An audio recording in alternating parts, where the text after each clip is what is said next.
we get accused of sometimes being too positive, which is one, just like a hilarious thing to be accused of being overly energetic and positive about the best thing that exists in the modern era, which is college football. So we don't apologize for that. In that same vein, let's talk about what we're juiced about in week one. Let's talk about what kind of gets us going and what we're fired up to see when things really get rolling here. And the first thing I want to talk about is the Texas A&M offense. Because if it is any version of a system that can capitalize on the talent they have in that locker room, A&M may mess around and win 10 football games, y'all. Bobby Petrino, now calling the offense. Jimbo Fisher, whether he wants to or not, passing the sticks. If they can make good on Evan Stewart, Connor Wegman, Aniyah Smith, Moose Muhammad, like we go down the line here, it is an embarrassment of riches. And the defense is pretty good. Defense was pretty good last year statistically. So if they have the offense to go with it, we'll get a good litmus test in week one. We don't get an absolute answer. We get a temperature in week one. There could be some real fireworks coming out of College Station, Texas, and I know that would be something the good people over at TexAgs and the good people in Bryan College Station would love to see. Make sure you subscribe to this channel. We talk only college football right here. We want y'all a part of this now, okay? No more time for us to be messing around with other sports that we don't really have a ton of interest in. It's college football. It's only college football right here, so make sure you're subscribed. Thank you so much in advance for that. Now, here's the other thing that's going to be fun, man. A lot of these teams early on, outside of like LSU, Florida State, outside of South Carolina, North Carolina, there's a fair amount of games here where you look at the matchup, you say, yeah, Joe Milton probably should be chilling on the sideline with some Gatorade by the fourth quarter. Yeah, I don't know if I want Dylan Gabriel playing in the second half of that one. So we get an early look into the quarterbacks of the future, the quarterbacks of tomorrow. A lot of guys that Charles Power, director of scouting and rankings here at On3, was really high on coming out. And there's some freshmen now that can deal that I hope we get to see in some limited action.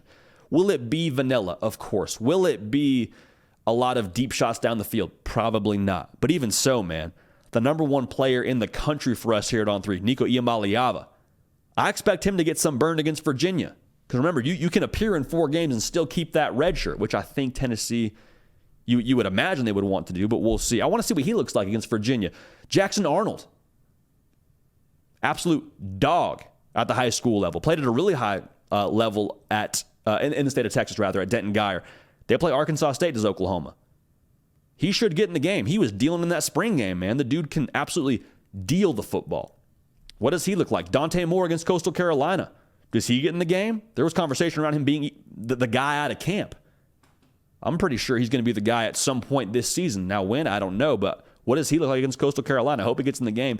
And probably the most anticipated individual we're watching, Arch Manning. Texas plays Rice. I'll just leave it at that. Texas plays Rice. Hopefully we see number 16 in the football game.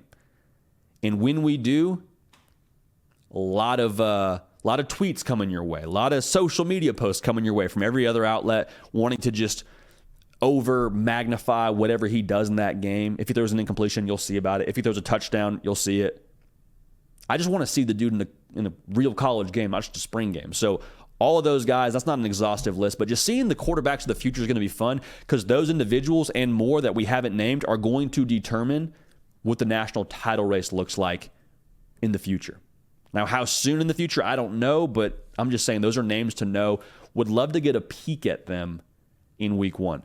Now, a name that we're all going to know here pretty soon, if you don't already, is Drew Allar. Drew Allar, 5-star quarterback out of high school, tons of ability. We had James Franklin on this very show, the head coach at Penn State, and he pretty much told us, like, yeah, dude can make every throw in the book. He's more mobile than people think. We're excited about him, was the sentiment of what he communicated. And Penn State, they play West Virginia. So no shade to Oklahoma playing Arkansas State, but, I mean, they play a Power 5 opponent from the Big 12 Conference. And so when it comes to what Penn State's going to be in 2023, every opinion that's positive about Penn State sounds somewhat similar in the sense that, well, Drew Allar's going to take the offense to new heights. Well, we've seen what it was with Sean Clifford, but what is it with Drew Allar? And I don't think that's unfair because we know this roster at Penn State with the quarterback that will be a game manager for you and make the right play, make the good play, They're a 10-2 football team. Can they get over the hump and beat Michigan and Ohio State? Well, that's where Drew Allar comes into play. People that have Penn State in the college football playoff, they have them there because of Drew Allar and because of what they think he's going to be. And I don't expect him to go out week one and, put himself at the top of the Heisman Trophy race, which, again, we don't really believe in that to begin with. But you hear what I'm saying. If Drew Allar doesn't go out and throw for 400 yards, that's okay. But I'm just excited to get a good measuring stick for where he's at. I hope they open it up. I hope he's dropping bombs to Keandre Lambert-Smith, and I hope that he's just absolutely in command of that offense, and we get to see them really rev the engine. But Drew Allar is someone I'm watching very closely in week one because of what it could mean to the college football playoff race. Penn State now making this a very real 3-team race in the Big Ten. 4 if you count Wisconsin.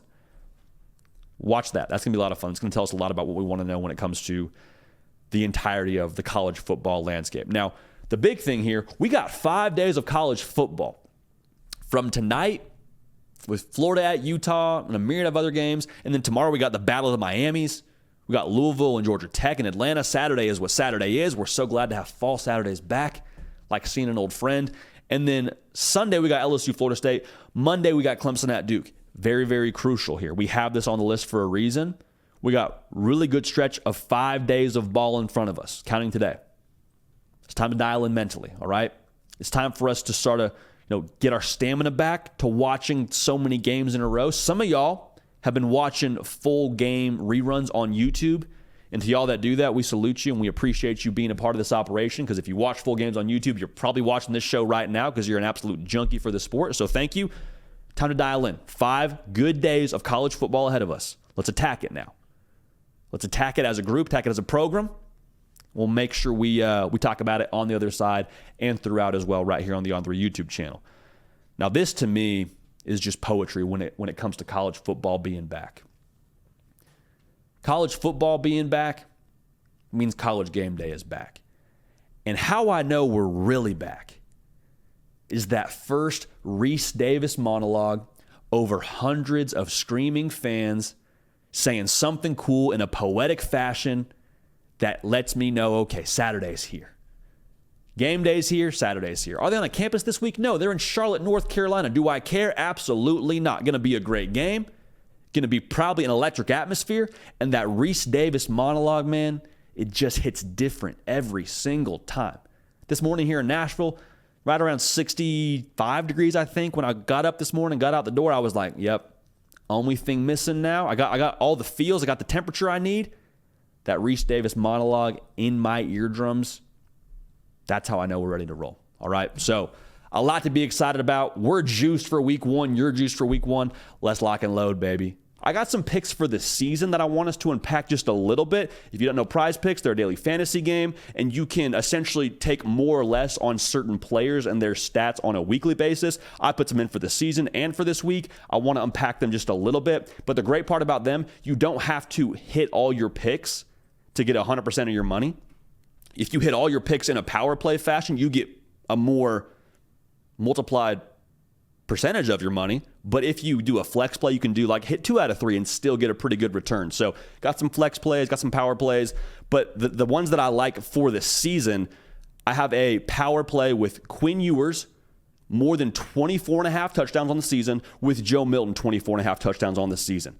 They're both going to sling it around. They're both going to be quarterback-friendly offenses.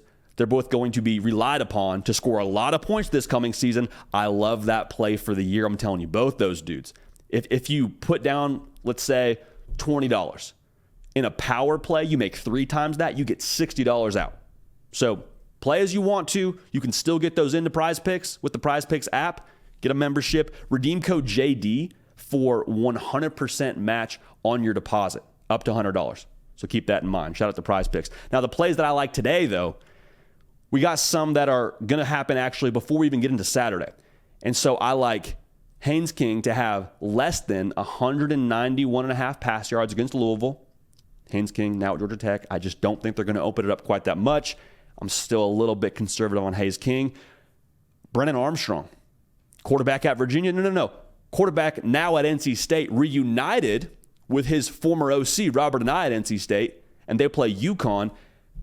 The number for him is 2.5 total touchdowns. I like the more there. I really do. I mean, I think he's going to probably have 2 rushing. I think he has 1 passing. I mean, some variation. He's getting to 3 total touchdowns. Take the more on that. Now, the combo. This is a cool thing about Prize Picks as well. You can do a combo stat here, and I have a combo for tonight's game with Florida-Utah. I got Trevor Etienne and Jaquindon Jackson combining for more than 114.5 rush yards. It's going to be ground and pound. It's going to be game control. They're going to ride both these backs. Yes, they split some carries. I understand that, but I think getting over to 114.5 rushing yards, getting more than 114.5 rushing yards together, getting past that number, I like it a lot. So I like all those plays. Again, Prize Picks, download the app, daily fantasy, easy withdrawals.